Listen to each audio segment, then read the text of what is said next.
Let's get to the story of the day. I was born in Tehran, Iran, and I'm Armenian. We came to Sydney, Australia when I was 7 years old, and I've been here ever since. I've owned many galleries specializing on indigenous art for the past 25 years. This is the first time I've opted to tell my tale to anyone other than my family and very close friends. My scenario differs from other near-death experiences in that I've experienced numerous of them. I'm not sure if other individuals have had more than one encounter, but I've had 7 of them. I've tried to figure out why these things keep happening to me. My first 2 NDEs happened when I was 6. I had terrible breathing problems due to my tonsils, and my parents took turns watching over me during the night because I frequently stopped breathing and they had to shake me to start breathing again. The tonsils were removed after my 2 NDE experiences. I suppose I'll tell my story regardless. Memory 1. I had my first out-of-body experience when I was 6 years old. I vividly recall floating out of my body while sleeping throughout the day. We had guests all over, and I remember floating out of my body, gliding into the room with the guests, and floating above them as they sat. I kept attempting to talk to the folks, but they couldn't see me. I could hear them conversing while waving at their faces. One word I recall hearing was Ferdowsi, which is the name of a town or a suburb in Tehran. This memory will never leave me. Memory 2. This happened in another place we resided, which was a complex of apartments. I was 6 years old at the time, and my tonsils were removed soon after. My mother used to make homemade ice cream in a large stainless bowl, and I had to eat it in the bathroom so my younger sister didn't get any. We had a sick neighbor across the street who died while going to the bathroom. Her carer approached us and requested for assistance. So we rushed over, and I discovered her dead in the bathroom. I remember exactly where I was sleeping one night soon after the occurrence when an angel-like figure entered the room via the wall on my left. It was a female figure with long shining hair, standing around 6 feet tall and gleaming in a golden apricot and light-filled color. I floated out of my body, and we returned through the wall into the hallway, along the corridor through the door, and turned right to the rooftop stairs. We were halfway up the steps when we suddenly passed through a wide spiral tunnel with rings or segments. I'm not sure if I was alone, if what appeared to be a female angel was with me. The force of this tunnel was quite intense, dragging me upwards, and it also felt like the tunnel was curving and very wide, rather than straight. I found myself in an extremely white, light-filled environment. It felt like a vast floating square space. There were children there. Everything was light-filled and white.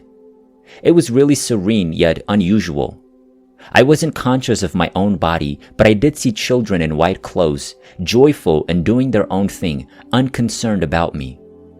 The female figure approached me and asked, "Do you want to stay here, or do you want to go back?"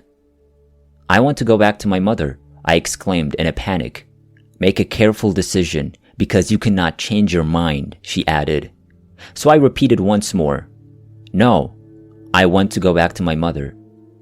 This chat was conducted without the use of sound. We communicated telepathically.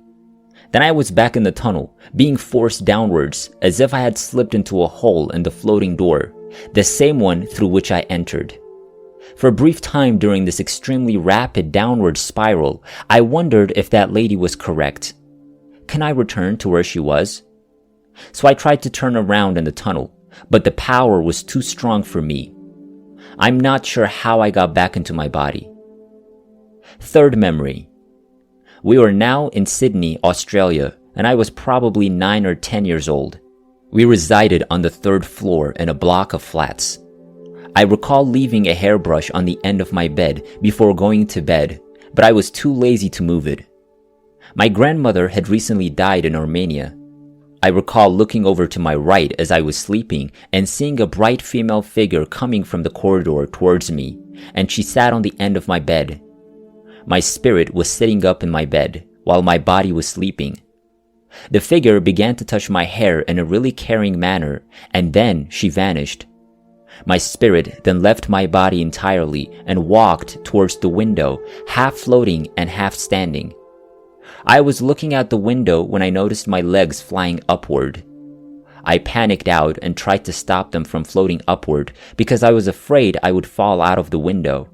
I was able to stop my spirit from floating away and then return to my body. The encounter was strange and unsettling after the person had vanished. I knew it wasn't true, and I don't like it one bit. I awoke immediately after returning to my body, terrified of what had just occurred, and had to turn on the lights. Fourth memory. I was living in another house during this fourth experience. It occurred once again when I was about 16 years old and sleeping when I felt an extremely powerful being, and I felt as if my heart was racing so rapidly and my entire existence was vibrating at a really high frequency. I felt myself traveling through a tunnel that was a spiral tunnel moving clockwise with such a great force dragging me towards something. I was saying, "No, no, I hate this. Stop. I don't want this to happen again. This thing is pulling me like a spiral. If I think of a spiral, the force is going counterclockwise, and I may come out of it," I thought instantly. So I started doing that, and instead of dragging me in, the force pushed me out. I awoke immediately and was so terrified that I couldn't go back to sleep. Memory 5. This occurred in the same room as Memory 4. I felt the vibration of my existence being charged like electricity again as I was sleeping. While my physical eyes were closed, my soul eyes were open. This is strange. What is this? I thought, as I saw my spirit hand move off my corporeal hand and float above. I raised my hand to my eyes and attempted to touch my face. I tried pinching my face as well, but I couldn't feel anything. My hand then ascended like a feather. Wow, this is my soul, I thought at the time.